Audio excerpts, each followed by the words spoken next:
During the 1980s, life moved at a different pace.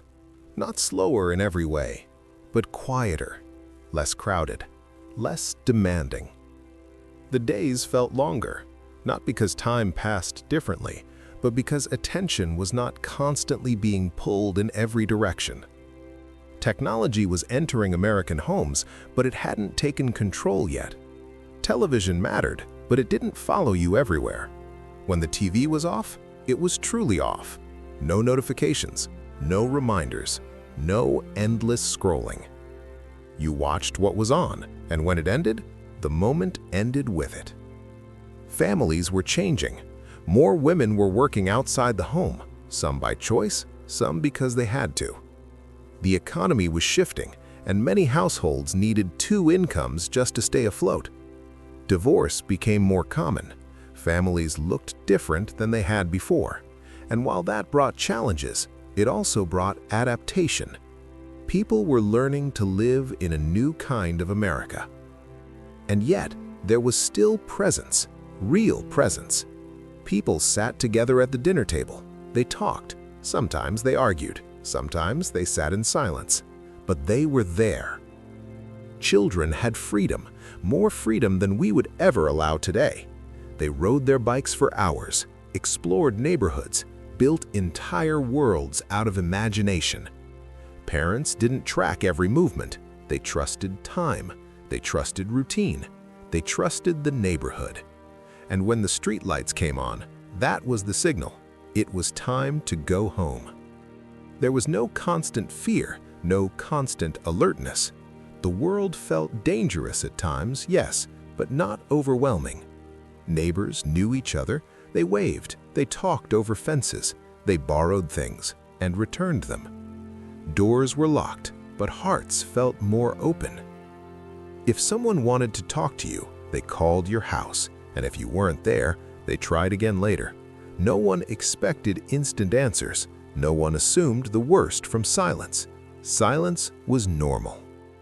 Everyday life had texture, sounds, smells, details.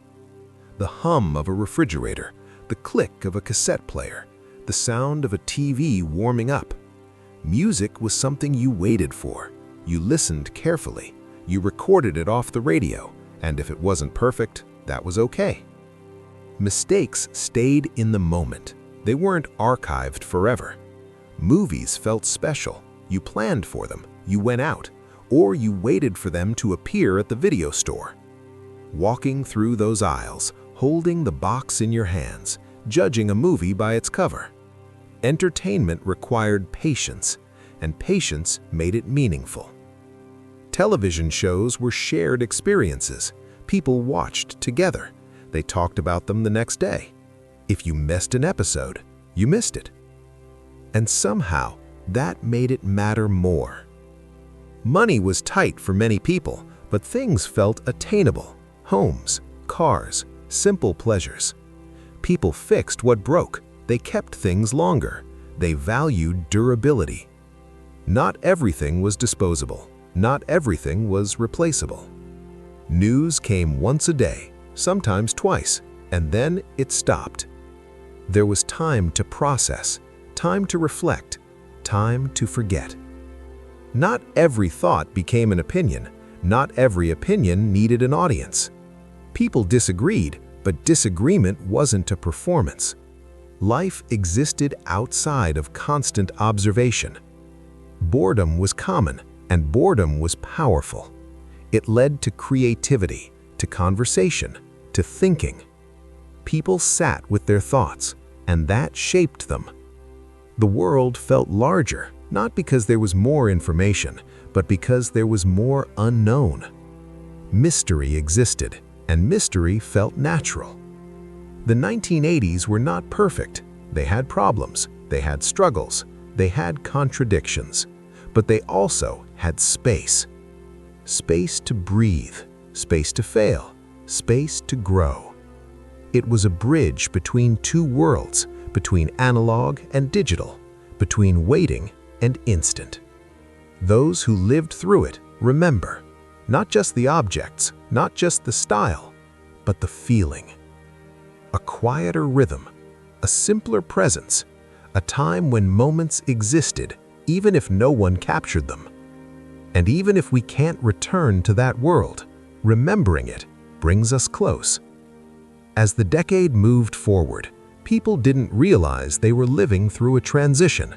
They weren't aware that something was slowly ending. There was no announcement, no clear moment when things changed. Life simply kept moving. People still woke up early, went to work, came home tired, made dinner, watched television, and went to sleep.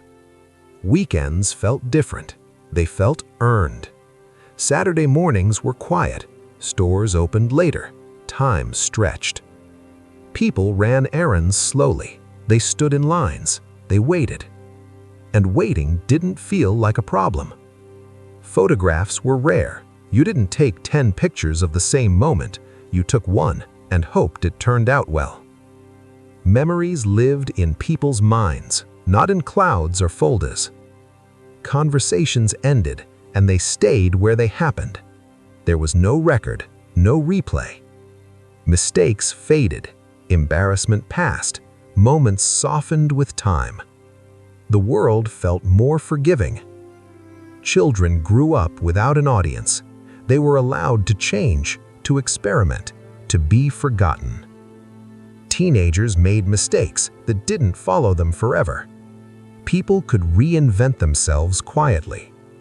And maybe that's what people miss the most. Not the technology, not the fashion, not the music alone, but the permission to exist without constant proof. To live moments that didn't need validation. The 1980s weren't better because they were perfect. They were better because they were unfinished. Life happened in between things, in the pauses, in the waiting. And those pauses mattered. Today, everything is captured, measured, archived. Back then, life was lighter, not because it was easier, but because it was allowed to disappear. And somehow, that made it feel more real. And maybe that's why these memories still return, not because the past was perfect, but because it felt human. Days didn't rush you. Time didn't demand explanations. People lived inside the moment, not around it. The 1980s slowly slipped away without asking for permission. And those who lived through it carry pieces of it quietly. In the way they remember, in the way they slow down, in the things they still miss, even if they can't fully explain why. Some moments were never meant to be recorded, only remembered. And maybe that's enough.